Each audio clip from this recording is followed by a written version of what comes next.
great to be here. I'd like to start by acknowledging the traditional owners on the land where we meet, and it really is beautiful country. I'm not Christine Wigger. Christine is running this trial and she was going to be here, but unfortunately she had a field trip that she couldn't cancel. So this is the list of the chief investigators on the study. Amanda Leach is here. She leads our ear health research program at Menzies and the Centre for Research Excellence. Ruth Lennox is another paediatrician. She's in Bangladesh at the moment, working on malnutrition, but she was a key part in writing the grant application. Sandra Nelson's an Aboriginal health practitioner and probably one of our two most experienced health practitioners in the ear health area. Hemi Patel is an ENT surgeon at the Royal Darwin Hospital and now head of department. Mark Chatfield's our trial statistician. Kathy Curry is the head of the hearing health program in ENT. Harvey is here, you all know. He was the inspiration for half of this study. Keith Edwards is our community paediatrician.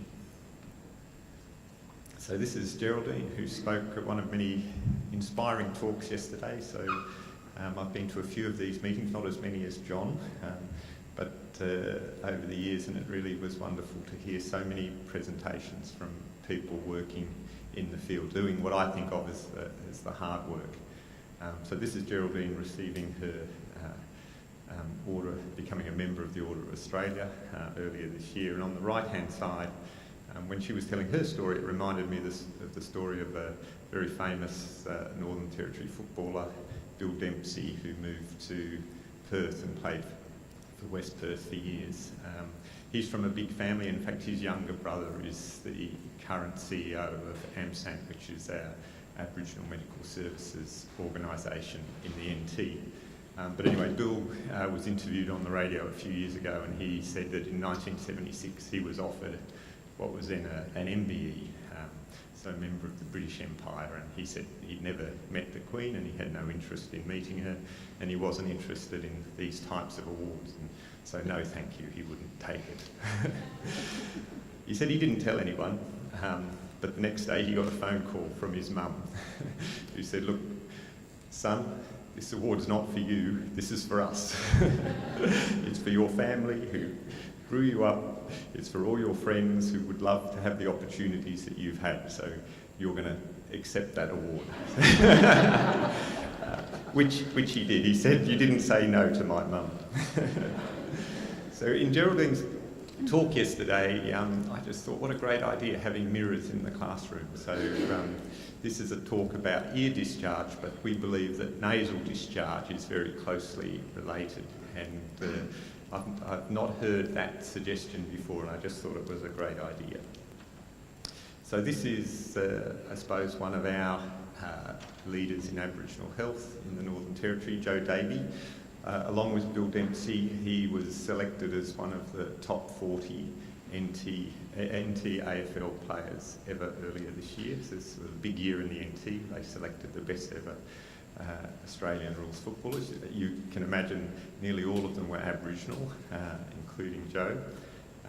But as well as being an amazing footballer, he also has been working initially in leprosy with Dr. John Hargraves, and he did microsurgery, and then he moved into ears, and he's now working in men's health. But when I came to the Northern Territory in 1994, he was visiting all the communities and talking about ear disease, and the video otoscope had been introduced, and he was showing families what middle ear disease looked like, and he's really been a great inspiration. In this trial, he's part of our data safety and monitoring committee, so even now he's supporting our research. So as Has said yesterday, otitis media is complicated. It's a spectrum from what's really a normal experience, unfortunately, at most children's early years, to a few children getting very severe disease, and unfortunately in the Northern Territory, Aboriginal children are overrepresented in the severe group. And chronic suppurative otitis media is the most severe. This is Chris Wigger with two of the boys who are in the study. I hear better. The study is looking at two interventions. One is betadine ear washes and the other is oral cotrimoxazole or Bactrim. And the reason why we decided to do the study is that unfortunately chronic suppurative otitis media is still a massive problem for us. About 15% of children are affected. Positively, that's a lot less than it was 20 years ago, when probably around 20 to 25% were affected. So things are getting better. In the children we see, it's generally a hard condition to treat, and that makes sense to me. It wouldn't be such a problem if it was easy to treat. It's most commonly a mixed bacterial infection, so it's not like acute otitis media in developed countries where it's usually a single virus or bacteria causing the infection. For Aboriginal children with CSOM, they have lots of bacteria, and the bacteria they have are often resistant to antibiotics, standard antibiotics. In the Northern Territory, we recommend dry mopping with tissue spears and then putting in ciprofloxacin drops twice a day. And we believe that recommendation is consistent with the available evidence. However, in our last trial, which I'll talk about in a moment, at the end of treatment, which was comparing ciprofloxacin against Sofradex, which is another topical antibiotic, and it's got an aminoglycoside in it. In that trial, we didn't see very good cure rates at the end of treatment, and often the children would have staphylococcus in their ear discharge at the end. And staphylococcus is usually treated in the Northern Territory if you're using an oral antibiotic with cotrimoxazole. Interestingly, in Western Australia, the standard treatment is washing the ears first with dilute betadine. We've heard over many years that this is an effective treatment, but at the moment there are no trials assessing this intervention. However, it makes sense that antiseptics might help, particularly if there's a biofilm, so a collection of bacteria bound together, which are difficult to treat with antibiotics. So there have been two trials done in Australia. So one, Amanda Leach was the lead on, and another one, Sophie Kouzos was the lead on. And as has said, just like the types of otitis media are different, the outcomes are different, and actually the effects of the treatment can be quite different. So in the first, these were two trials that were essentially looking at a very similar comparison. So using ciprofloxacin eardrops versus Sofradex eardrops. And in the Nacho trial that Sophie Kouzos was leading, that the children all got washed with dilute betadine first, and then they had the eardrops applied. And they were mainly children with relatively small perforations, usually, only one ear was included in the analysis. But they got very encouraging results. With the ciprofloxacin, they saw basically 75% of children having dry ears after 10 days, versus in the Sofradex group, 50%. Now, for us, in the trial below that Amanda led, we'd be very happy with a 50% cure rate. So in this trial, most of the children had both ears discharging, and most of them had a large perforation rather than a small perforation. And to get into the trial, they needed to have failed treatment the school term before. And they were then treated with dry mopping and then either ciprofloxacin or Sofradex drops twice a day through the school. And unfortunately, in both groups, only 30% of the children at the end of the term had dry ears. So you can see in the Nacho study, it looks like the topical treatments on the whole look pretty good, whereas in the Northern Territory trial, unfortunately, either topical treatment wasn't very good.